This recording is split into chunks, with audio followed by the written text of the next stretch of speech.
Hello, friends.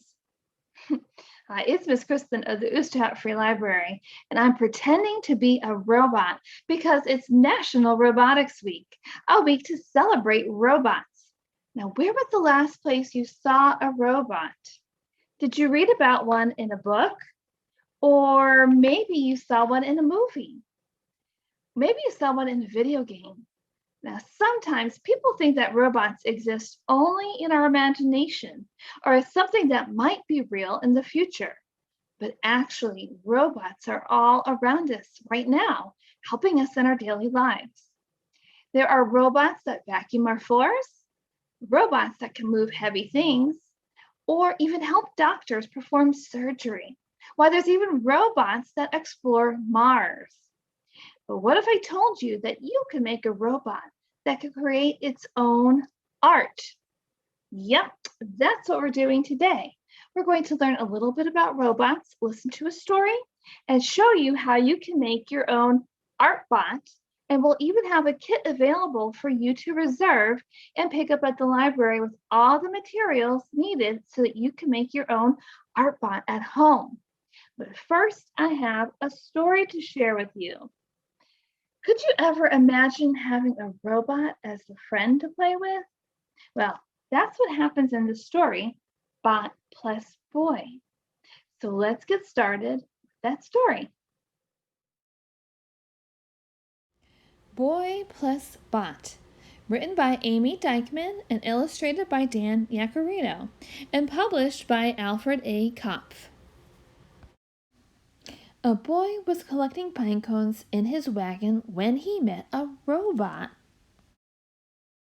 "Hi," said the boy. "Want to play?" The robot blinked. "Affirmative." They played. They had fun. But as they rolled down the hill, a rock bumped the robot's power switch, and the robot turned off. "What's wrong?" the boy asked. The robot did not answer. "Are you sick?" the boy asked. The robot still did not answer. "I must help him," the boy said. He took the robot home. The boy fed him applesauce. He read the robot a story. And he tucked him in. "Good night, Bot," the boy whispered, and climbed into bed. Later, the boy's parents peeked in on him. They did not see Bot behind the door. The door bumped Bot on his power switch. Beep! Bot turned on. "What is wrong?" Bot asked. The boy did not answer. "Did you malfunction?" Bot asked. The boy still did not answer. "I must help him," Bot said. He took the boy home.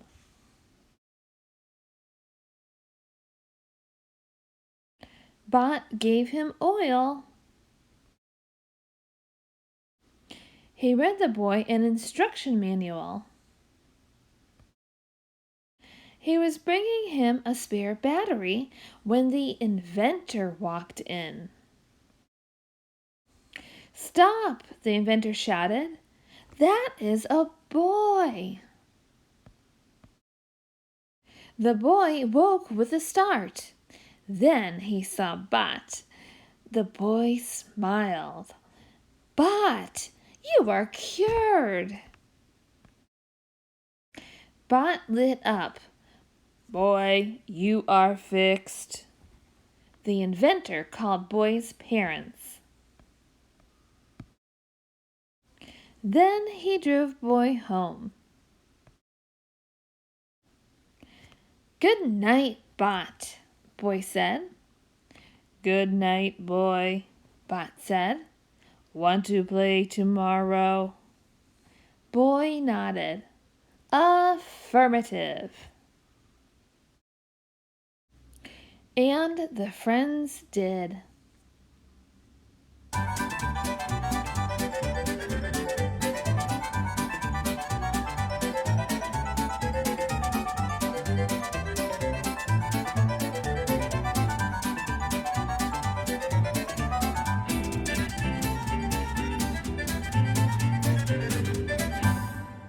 The end.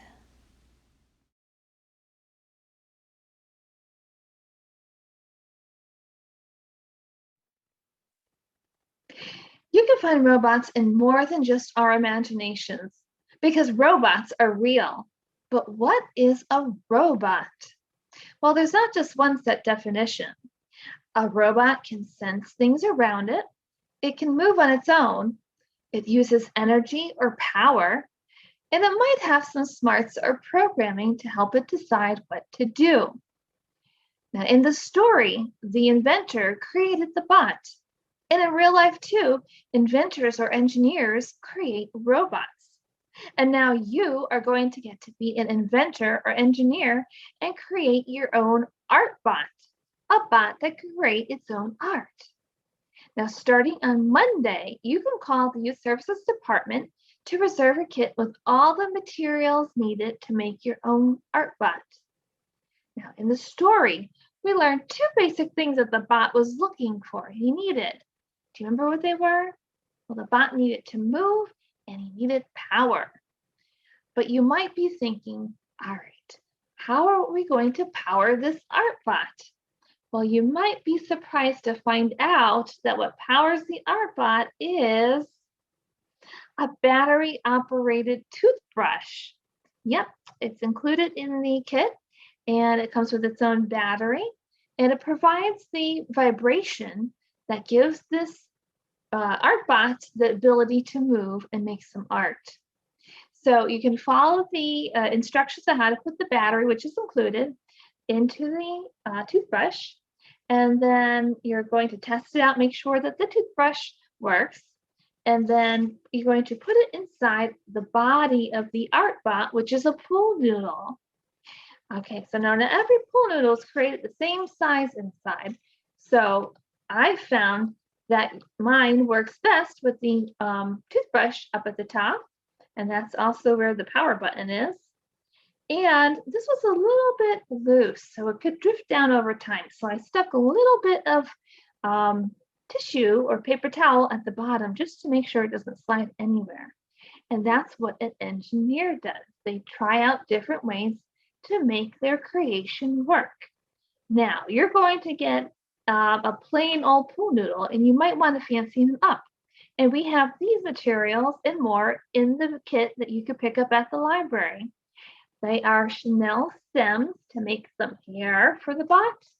And if you're wondering how it got so curly, well, that's easy. You just roll it right around your finger and let go. And you have some really cool curly hairs and even some antenna if you like. Whatever your imagination would like your Artbot to look like. We'll have some Google eyes and some glue dots to stick the eyes on, a pom-pom and a glue dot to stick the nose on. I use a chenille stem for the mouth and chenille stems to make some muscle arms for the bot arms. Now, this bot is going to need to stand on something, so it's going to need marker legs. And those are included in the kit as well. And then you can see that I put two markers in the top and that the part that you write with is pointed down because that's how it's going to make its art. And so there are two in the front and there is one in the back. And it's secured with a rubber band, which are included in the kit. Now, you might want to test it out by putting it on a table to see if your bot can stand on its own. You may have to reposition the markers, and that's the engineering part, to get it to stand on its own. Once you've done that and your bot is ready, it's time to make some art. So you're going to want to put some paper on a flat surface, and we'll include some in the kit, and take the tops off, turn on the motor, and then see if you can get your Artbot to make some cool scribbles right there. Because what will happen is that the vibration will make the bot spin around and make some really cool circles or some scribbles. You can move your bot around to get different designs. You might have to engineer or play a little bit with the angle of the marker. So you might need to make one a little bit longer or one a little bit shorter. Try it out and see what kind of different designs that you can make. Included in the kit, you will also see a cool certificate that you participated in National Robotics Week with your cool Artbot. And you also a little craft, if you want to make a craft, you can make a wobble robot. Super simple, but it's kind of cute. So, Boy and Bot sure had a lot of fun together in that story, and I hope you have fun with your Artbot. Keep exploring, and we'll see you next time. Bye.